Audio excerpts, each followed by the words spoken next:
P D M کا گجرانوالہ جلسہ صرف اپوزیشن کی سیاسی طاقت کا دراصل امتحان نہیں بلکہ پنجاب حکومت کی انتظامی صلاحیتوں کا بھی ایک امتحان ہوگا۔ بالکل، اور جلدی سے آپ کو بتاتے ہیں کہ دونوں اطراف سے خوب تیاریاں ہو رہی ہیں اور ذرائع کے مطابق وزیراعظم عمران خان کی زیر صدارت اجلاس میں فیصلہ کیا گیا کہ پی ڈی ایم کے جلسوں میں رکاوٹ جو ہے وہ نہیں ڈالی جائے گی۔ تو یہ جو بات ہے یہ بالکل منظر عام پر آ گئی ہے۔ ہمیں جوائن کیا فیاض چوہان صاحب نے اس وقت، اور باقی جو سوالات ہیں جو باتیں ہیں وہ انہی سے کر لیتے ہیں۔ فیاض صاحب کیا حال ہے آپ کا؟ اور سب سے پہلے تو بہت بہت مبارک کہ موٹر وے ریپ کیس کا مرکزی ملزم جو ہے وہ پکڑا گیا ہے آفٹر اے ویری لانگ چیز۔ لیکن واپس آ جاتے ہیں، یہ جلسے کی بات کرتے ہیں۔ اب تو فیصلہ ہو گیا ہے کہ اپوزیشن کو جلسے کرنے کی اجازت ہوگی، لیکن سیاسی طور پر کیا تحریک انصاف کو کوئی پریشانی ہے؟ بسم اللہ الرحمن الرحیم۔ دیکھیں، یہ جو پی ڈی ایم کی صورت میں جو ہے وہ مکس اچار پارٹی بنی ہے، اور اس کے سربراہ جو ہے وہ مولانا فضل الرحمان صاحب کو بنا کر کہ جو اب اس وقت آل شریف اور آل زرداری کی کرپشن کو بچانے کے لیے انہوں نے اپنا کندھا دیا ہے، اور یہ کندھا فراہم کرنے کے بعد اب مولانا فضل الرحمان صاحب جو ہے نا اس وقت مولانا نواز شریف بھٹو کا لقب بھی حاصل کر چکے ہیں۔ یہ سارے مل کے جتنا مرضی جو ہے وہ سیاسی ناچ کود کر لیں، ہمیں اس سے کوئی فرق نہیں پڑتا۔ پاکستان کی عوام بڑی باشعور ہے، انہیں پتہ ہے کہ اپنی کرپشن بچانے کے لیے مولانا فضل الرحمان صاحب نے کروڑوں روپے اینٹھنے کے لیے آل شریف اور آل زرداری کو کندھا فراہم کیا ہے۔ تو عوام بیوقوف ہے کہ اپنی اور اپنی اولادوں کی جناب وہ جانے ان کی ناجائز خواہشات کا ایندھن بننے کے لیے قربان کریں۔ عوام جانتی ہے کہ ان کی کرپشن کے کیسز اینڈ ریزلٹ پہ لگے ہیں، فیصلے ہونے والے ہیں اگلے 2-3-4 ماہ کے اندر۔ اس موقع کے اوپر یہ جمہوریت کے چاچے مامے تائے اور پھپھڑ بن کے نکل آئے ہیں، اور لوگوں کو پتہ ہے کہ کتنے یہ جمہوریت پسند ہیں۔ خاندانوں کی سیاست ہے، آل شریف خاندانوں کی سیاست، آل زرداری خاندانوں کی سیاست، آل مولانا فضل الرحمان خاندانوں کی سیاست، بات یہ جمہوریت کی کرتے ہیں، بات یہ جمہوری اقدار کی کرتے ہیں۔ تو میں یہ سمجھتا ہوں ہمیں کوئی ڈر خوف نہیں ہے۔ چلیں، دیٹ از گریٹ۔ آپ کہہ رہے ہیں سیاسی طور پر آپ کو کوئی ڈر خوف نہیں ہے، لیکن آپ کو پتہ ہے کیا صورتحال ہے۔ جلسہ ہوتا ہے تو اپوزیشن پارٹیوں کے ذرا نامور رہنما بھی وہاں موجود ہوں گے، ظاہر ہے عوام بھی کچھ ہوں گے، اور کچھ ہوتے ہیں یا زیادہ ہوتے ہیں تو وقت بتائے گا۔ امن و امان کی صورتحال برقرار رہے، سب کچھ ٹھیک ٹھاک رہے، اس کے لیے کوئی پنجاب حکومت کی تیاری ہے تو پلیز شیئر کیجیے گا۔ دیکھیں، ہم نے تو صاف کہا ہے آئین اور قانون کے مطابق جناب تحریک چلائے تو ویری گڈ، لیکن آئین اور قانون کو توڑیں گے تو ویری بیڈ۔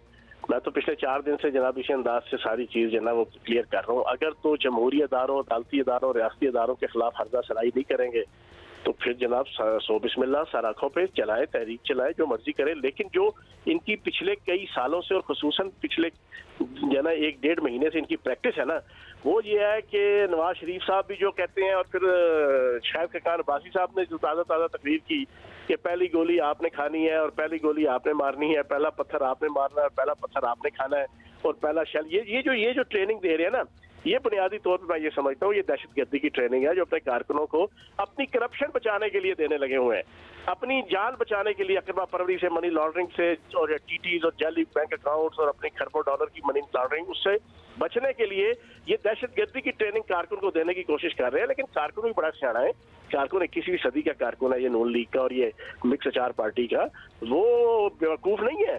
انہیں پتہ ہے پچھلے 2 سالوں میں نیب نے اور احتسابی اداروں نے ان کا کٹا چھٹا کھول کے رکھ دیا ہے، ایک چیز ان کی کلیئر کر دی ہے، تو وہ روٹی کو چوچی نہیں کہتے کہ جو بھاگے آئیں گے اور اپنے سینے پہ جو ہے ان کے لیے گولیاں کھائیں گے، چوروں اور لٹیروں کے لیے۔ تو بیغام رہے انشاءاللہ، نہ پبلک نے نکلنا ہے نہ کارکن نے نکلنا ہے۔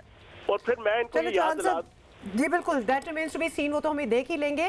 ایک اور چیز جس کی آپ وضاحت کر سکتے ہیں کہ ایک الزام لگایا جا رہا ہے کہ تحریک انصاف مسلم لیگ نون کے کچھ ممبرز اپنی طرف لانا چاہتی ہے، تو اس طرح بھی آبویسلی مسلم لیگ نون کا زور توڑنے کا ایک پلان ہے، اسپیکولیشن ہے اس بات کی، تو اب تک اس سلسلے میں کتنی کامیابی ملی ہے؟ اگر بے غم رہیں تو پھر اس کی کیا ضرورت ہے سر؟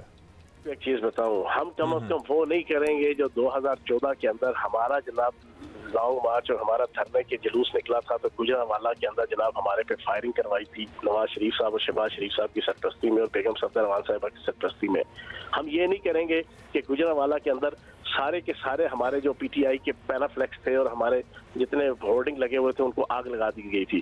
ہم یہ نہیں کریں گے کہ ہمارے ورکرز کو مارا پیٹا جائے گا جناب ان کی پارٹی کی طرف سے۔ آپ بتائیں، ابھی تک کوئی ایسی چیز پی ٹی آئی کی طرف سے آپ کو نظر نہ آئے گی، نہ ہے، اور نہ انشاءاللہ ہوگی۔ نہ فائرنگ ہوگی ان کے اوپر،